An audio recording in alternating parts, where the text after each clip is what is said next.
Colgate Dental Cream to clean your breath while you clean your teeth and help stop tooth decay. And Palmolive Shave Creams for a smoother, more comfortable way to shave bring you Our Miss Brooks, transcribed and starring Eve Arden.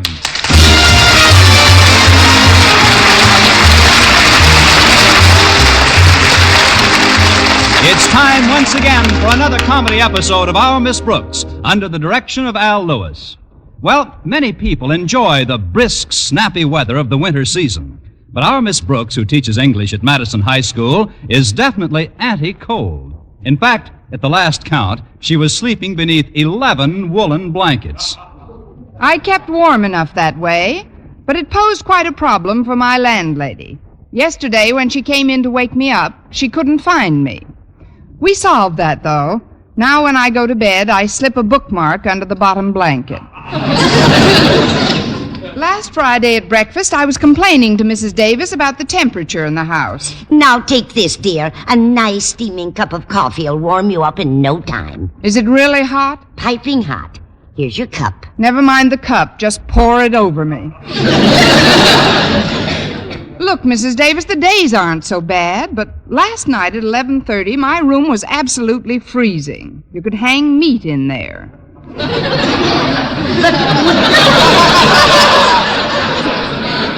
Connie, wouldn't that mess up the wallpaper? Besides, 11:30 seems awfully late for you to be up, Connie. You'd be a lot warmer if you got to bed earlier. I would have, but I had to finish some extra typing for Mr. Conklin. Our beloved principal has never been able to keep a secretary, you know. I know. I think it's a shame the way he takes advantage of you. This isn't school business he gives you, is it? No, mostly personal correspondence, reports and things. And what does Mr. Conklin give you for this work? An occasional curt nod. Well, if I were you, I'd refuse to do any more for him. In fact, when you bring him this batch today, you ought to put your foot down. I tried putting my foot down before, Mrs. Davis, but it just didn't work. Why? What did Mr. Conklin do? He stepped on it.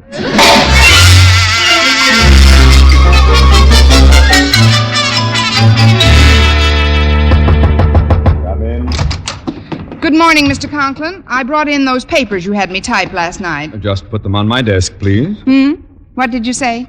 Perhaps you'd hear better if you'd remove those ridiculous earmuffs. What? Oh, these earmuffs. They must have slipped down again. It's terribly chilly in school this morning, Mr. Conklin. Nonsense. It's just pleasantly brisk. Now, about these papers, Why, Miss Brooks, you're familiar with the rules of this institution. Why are you smoking in school? I'm not smoking. That's my breath.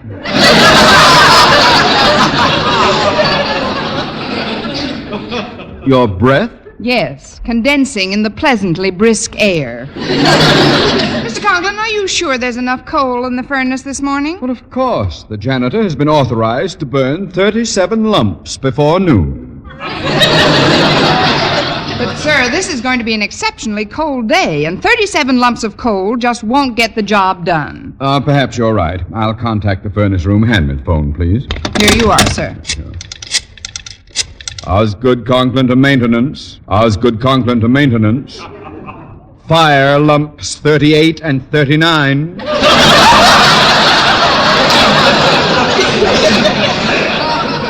Fire lumps 38 and 39. That is all. That should do it. Now, let's see those papers. Here they are, Mr. Conklin. I stayed up until 11:30 last night, so I'd have them finished for you. Well, I'm not unmindful of your labors in my behalf, and I want you to know that your efforts will not go unrewarded. In fact, because of your fine spirit of cooperation, I have selected you as the one who will be permitted to type up my new report to the Board of Education. I'm sorry, Mr. Conklin, but teaching English is a full-time job for me, and I just can't assume any extra duties. But somebody's got to do it. Miss Enright just turned me down, too. As a matter of fact, she's the one who suggested you for this honor.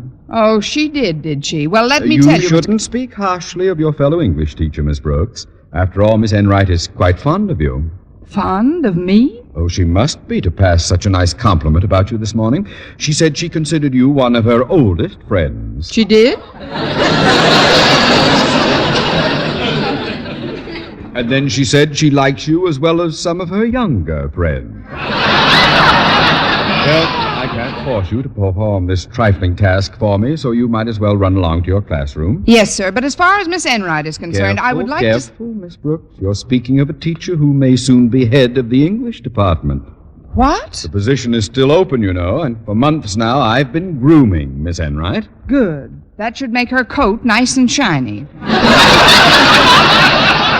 Brooks, are you inferring that Miss Enright is a horse?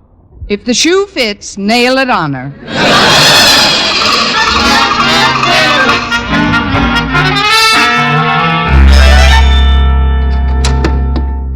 Pardon me, Mr. Boynton, but I've got a free period right now, and as I recall, so have you. Oh, that's right, Miss Brooks.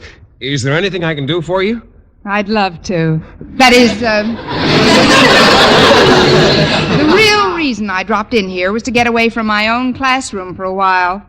Sometimes I wonder if all this effort is worth anything. If I couldn't expend all this time and energy in another direction.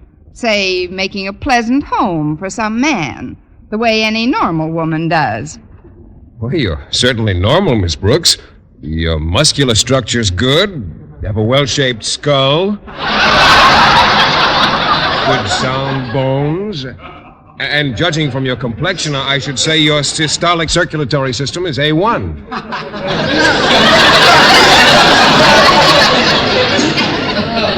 You romantic fool, you. I wish I felt as well as your description, though. I've got a little headache from all the paperwork I've been doing. A headache? Would you like me to massage your temples a bit? That's the quickest you've ever caught on. Please do, Mr. Boynton. All right. How does this feel? Just wonderful, Mr. Boynton. Yoo-hoo, anybody in here? Nobody but us guinea pigs.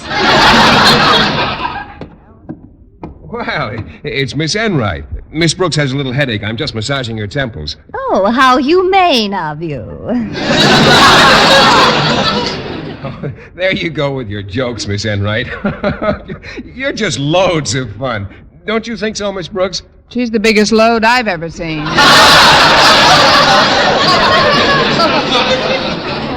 Well, Miss Brooks, I didn't expect to find you here. I just dropped in because I'm worn out from my morning classes.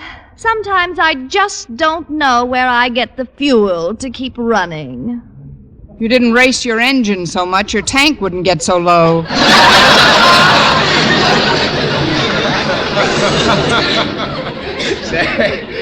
That's a good one, too. You girls have a lot of fun with each other, don't you?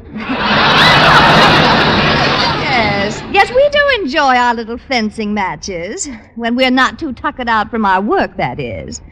Oh, that English class of mine. Well, I must say, I don't know what's come over you women of today. You just don't seem to have the vitality and drive of our forebears. Now, take my Aunt Mattie, for example. She taught English, but she also taught mathematics, history, science, and Latin. 5 subjects? Certainly. And then she'd go home and keep house for her husband and 9 children. 9 children? What did she teach, night school? You can jest if you want to. But if I found a woman like my Aunt Mattie, a woman who held the secret to diversified interests, I'd marry her tomorrow. If you'll excuse me now, I've got 1,000,000 papers to correct. And I'd better be running along, too. I've got to empty several waste baskets. But ladies, Goodbye, Mr. Boynton. See you later, nephew.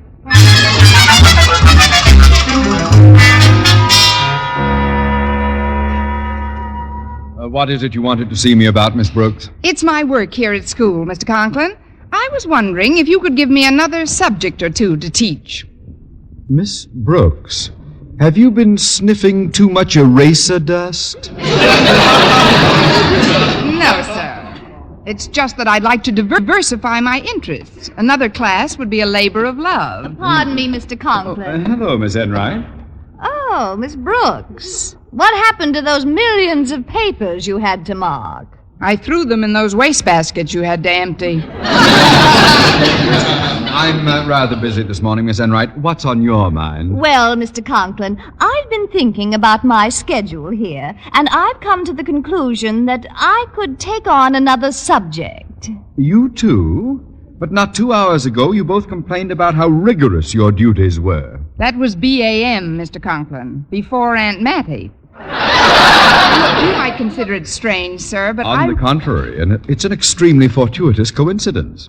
I was planning to institute a course in business administration at Madison. My big problem, however, has been instructors. There are none available in this area. There are now. I mean, there is now. I'll take a shot at it. Yes, sir. You bet. Sure thing.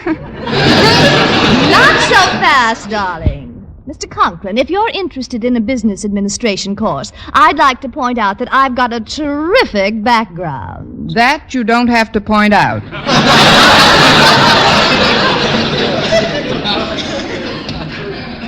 Maybe you ought to sell your bicycle.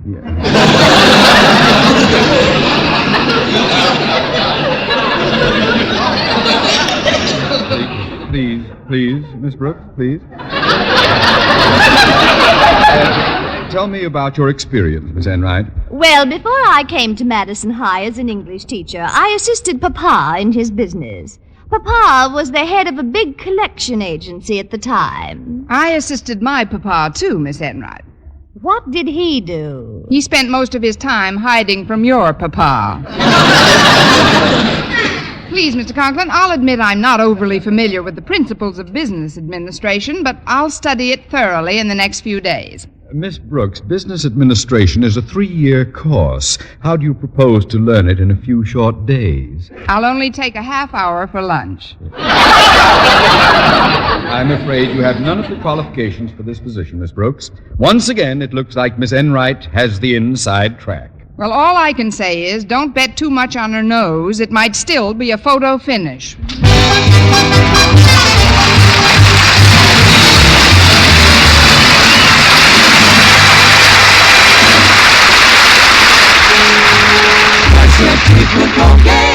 Colgate dental cream, it cleans your breath. What a toothpaste. While it cleans your teeth. Colgate toothpaste. Cleans your breath. What a toothpaste. While it cleans your teeth. Colgate Dental Cream cleans your breath while it cleans your teeth.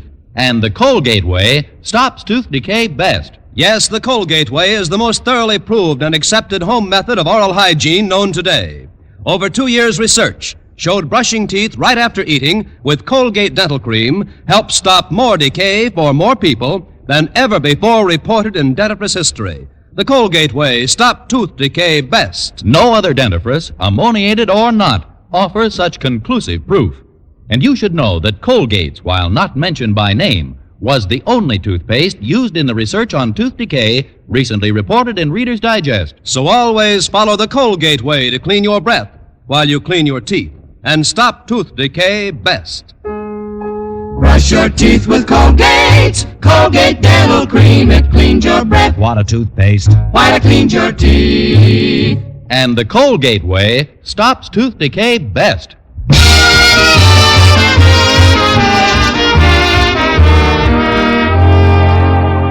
Well, Mr. Conklin seemed convinced that I didn't know a thing about business administration, and it looked like he was right. I had just about given up on the biggest deal of my life, 200 pounds of prime biology teacher. When lunch period came, I must have looked pretty down in the mouth as I entered the school cafeteria. Get it up, Miss Brooks. Your chin is sweeping the floor. Oh, hello, Walter. I do feel a bit grim today. Well, suppose you sit down over here and tell our favorite pupil all about it. And that is, unless you're waiting for Mr. Boynton. No, he had to go down to the biology supply house. They're having a sale on used guinea pigs or something. It shouldn't make you this depressed. Gosh, you look like you're just about to bawl. What's the cause of it? Well, I spent about 10 minutes in Mr. Conklin's office this morning. Say no more. Here's my hanky. Mr. Conklin's the best cure I know for anybody who's got a slight case of cheerfulness. Not so loud, Walter. His daughter's about to join us. Hello, Miss Brooks. Walter. Hello, Harriet. We were just chatting about your daddy. Yeah, why isn't he in the cafeteria today? I brought a sandwich to his office. He's calling the various oil companies to see if he can't beat the price raise. It seems fuel oil for our furnace at home has gone up 3 cents a gallon. Daddy has a big problem with oil every winter. We have a big problem with Daddy every winter. You probably don't know anything about this, Harriet, but I've been hoping your father would appoint me as instructor in business administration. He did mention something about the course, Miss Brooks, but he hasn't said who's going to teach it, so you might as well keep hoping. I'm going to get myself some dessert. Can I bring you something, Miss Brooks? No, thanks, dear. I'm pretty full. I've been biting my lips all morning. Buck up, Miss Brooks. Things could always be worse. See you later, Walter. Okay, Pigeon. Now then, Miss Brooks, give me your undivided attention. You've got it, Walter. While you and Harriet were yakking it up, I was thinking, if Mr. Conklin could get the oil he wants for his furnace not only 3 cents cheaper, but 9 cents below the current price, and if this transaction was put over by you, he'd consider that you had a pretty good business head on your shoulders. Well, I guess he would be. Instead of thinking what he thinks now, that it's just a bunch of pretty auburn hair clinging to a vacant bulb.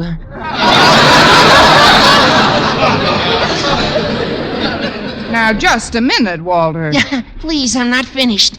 It so happens that my dad has a good pal in the Ajax Oil Company, and we get all our fuel wholesale. Now, there's no reason why I can't get some for you to give to Mr. Conklin, thus helping you wrap up the job you want. Walter, I'd like to take this opportunity to apologize here and now for everything I've ever thought about you. This is a great idea. Thank you. We'll get the oil to Mr. Conklin's home right after school. But there's one question I'd like to ask you, Miss Brooks. Why are you so anxious to take on the added duties of another course? I can answer that in 2 simple words, Walter. Philip Boynton.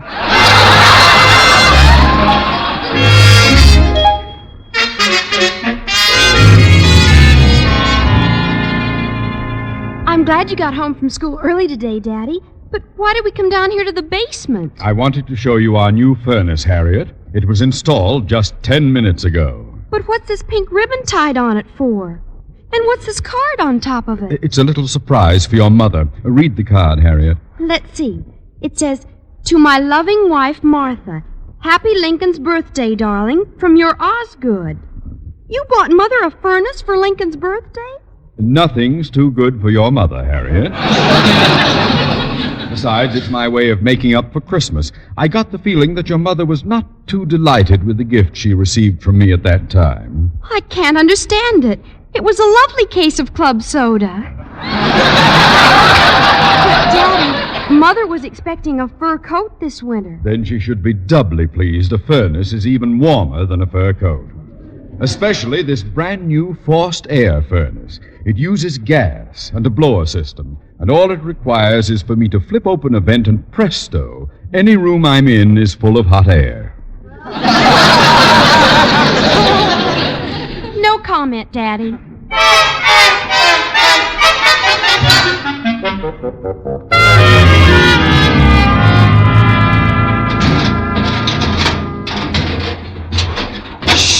Quiet with that oil drum, Walter. I don't want Mr. Conklin to know we're in his basement. Well, I still don't see why we didn't just roll the drum up to his front door. Because I want to surprise him. We'll pour the oil right into the furnace.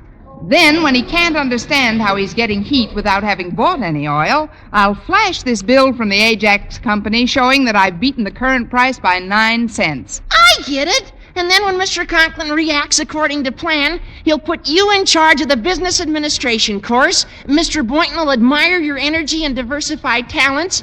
And before you know it, you'll be married and have 9 children like his Aunt Mattie. Walter, have you been drinking this oil?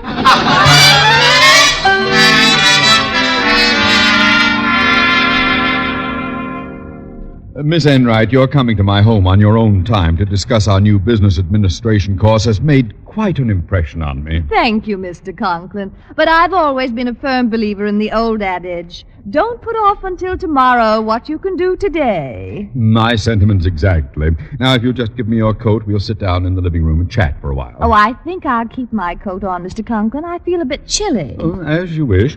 Mrs. Conklin is out shopping at the moment, but when she comes back, she'll fix a bit of tea for us. I can't wait to see her face when she discovers her gift. Oh? What did you buy for Mrs. Conklin? In honor of Lincoln's birthday, I bought her a brand new furnace. I haven't used it as yet, but I think I'll turn it on right now. Excuse me, Miss Enright. I'll see who's at the door.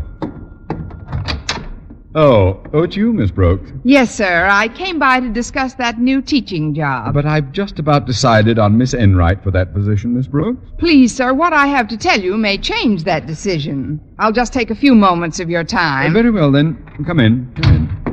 Now, please be brief, Miss Brooks. Miss Enright and I have many matters to discuss. Yes, sir. Oh, hello, Miss Enright. Hello, Miss Brooks. Did you come by to show me what a good loser you are? I'll deal with you when you slither into school tomorrow. Right now, I've got some business with Mr. Conklin. You see, sir, I've always been a firm believer in the old adage, don't put off until tomorrow what you can do today. A salty cliche, if I ever heard one. Please come to the point. Yes, sir. Mr. Conklin, what would you say if I told you that I was going to put $8.95 into your pocket this minute? I'd say sit down, Miss Brooks. Mr. Conklin, I'm going to put $8.95 into your pocket this minute. Sit down, Miss Brooks. Thank you. Now, in this transaction... Pardon me, but isn't it awfully chilly in here? For once, we're on the same side. It might be a very jolly thought to turn on your furnace, Mr. Conklin, and burn some nice, cheap oil. I don't have any oil in my furnace. However, if you ladies are cold, I should be happy to... Excuse me, Daddy, but I've got to talk to Miss Brooks privately right away. Will you kindly step out into the hall with me, Miss Brooks? Harriet, you know my house rules about disturbing adult conversations? It's terribly personal, Daddy, and it'll just take a second. Sounds important, Harriet. I'll be right back, Mr. Conklin. Meanwhile, I'm sure Miss Enright can regale you with some brilliant yakety-yak. It's happened, Miss Brooks. Daddy's done the worst possible thing that could happen. He signed on for another year at Madison High? No, he bought Mother a furnace for a Lincoln's birthday gift. He must have gotten his rebate on the club soda bottles. You don't understand. I just saw Walter Denton in the basement. He was washing his hands in the sink down there. Sounds like a reasonable place. He told me you put oil in the furnace. That's right, to surprise your father. You'll surprise him, all right. He bought a gas-operated forced air furnace. What? Oh, this is terrible. We've got to work fast, Harriet. You run down to the basement and tell Walter to get some tubing and siphon that oil out of the furnace at once. Okay, Miss Brooks. And you go on in and keep Daddy's mind occupied so he doesn't turn it on until I come back with the all clear. All right, Harriet. Now, for heaven's sakes, hurry. I'm dashing this minute. Good luck, Miss Brooks. I'll need it. Well, Miss Brooks, has my daughter concluded her personal business with you? Yes, sir. It was nothing, really. Now then, about this business transaction of yours. Boy, it's sure hot in here. Hot? I'm terribly warm. Do your lips always turn blue when you're warm? I'm still shivering, Mr. Conklin. Well, I've got high blood pressure, so I'm usually warmer than the average person, but I'll turn the heat up if you want me to, Miss Enright. No! I mean, why turn on the heat? Too much heat isn't healthy. Bless you, darling. I must have sat in a hot draft. Now, about the $8.95 I saved you, Mr. Conklin. Oh, excuse me one moment. I'm going to see if my new thermostat is accurate. I want everything to be just right when Mrs. Conklin comes home. First, I'll open the large vent in this wall. Now we'll just set this thermostat for 76 degrees. That should get the furnace going rather quickly. Ooh, it can't warm up quickly enough for me. It can for me. Excuse me, Mr. Conklin. Where are you going, Miss Brooks? Into the coat closet. I have a roll of film that needs developing. Oh, stop that idiotic jabber and let's get down to cases now. Perhaps we should set the thermostat up to 80 or so. Then the furnace will really get going. Here, I'll do it. But Miss Enright, It's all right, Miss Brooks. I want to see how the new furnace reacts. Here, I'll turn it up to 85 degrees. Yeah, now it's starting. Listen to the lovely sound of that nice hot air scurrying up the pipe.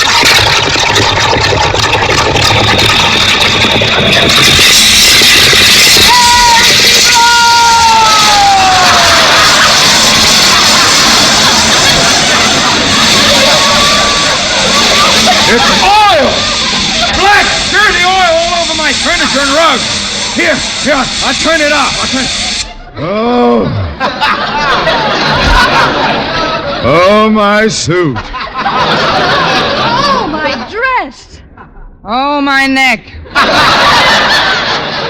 What happened to my brand new furnace? This entire room is full of oil. What'll we do? Well, we could toss a giant salad. But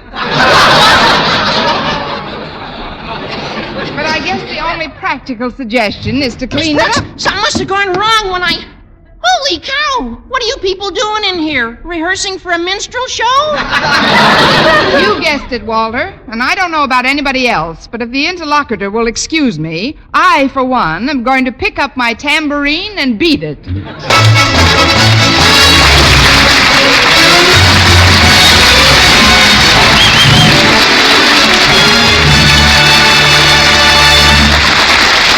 Arden as our Miss Brooks returns in just a moment.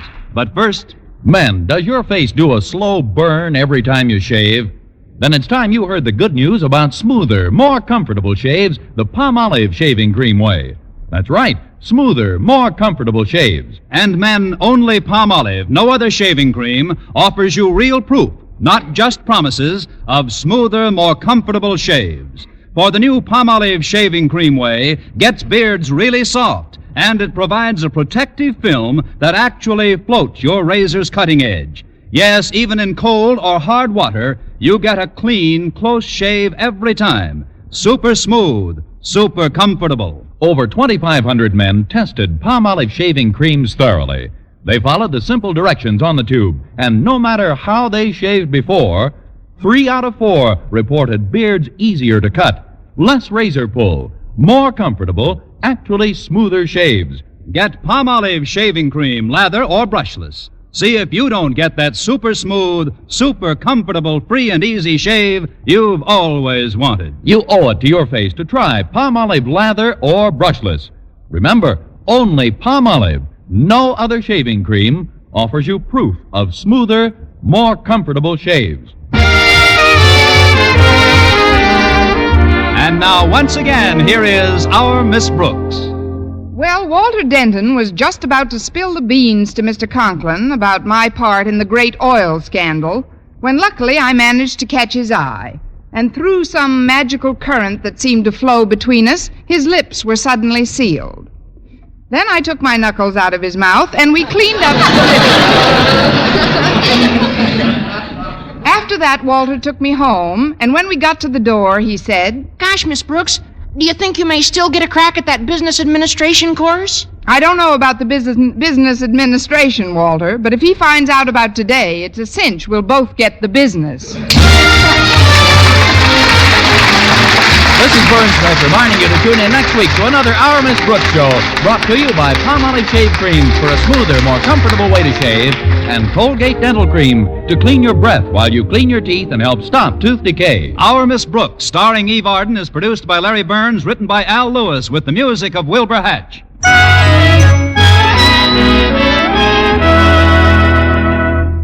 Ladies, now with new improved Vel VEL, you can save 90% of dishwashing work. Just soak dishes in Vel suds a while. Dishes and glassware will soak sparkling clean. No washing, no wiping, no scouring with Vel. Only the stickiest dishes need just the touch of a cloth. Rinse, and they'll gleam without wiping. Soak pots and pans in Vel suds, too. And most of them will get shiny clean without scouring. What's more, Vel is extra mild to hands. So get new Vel. Save 90% of dishwashing work.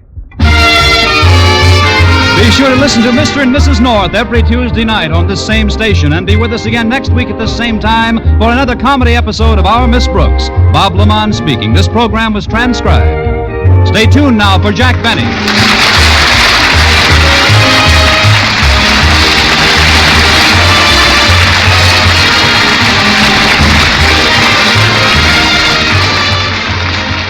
This is CBS, the Columbia Broadcasting System.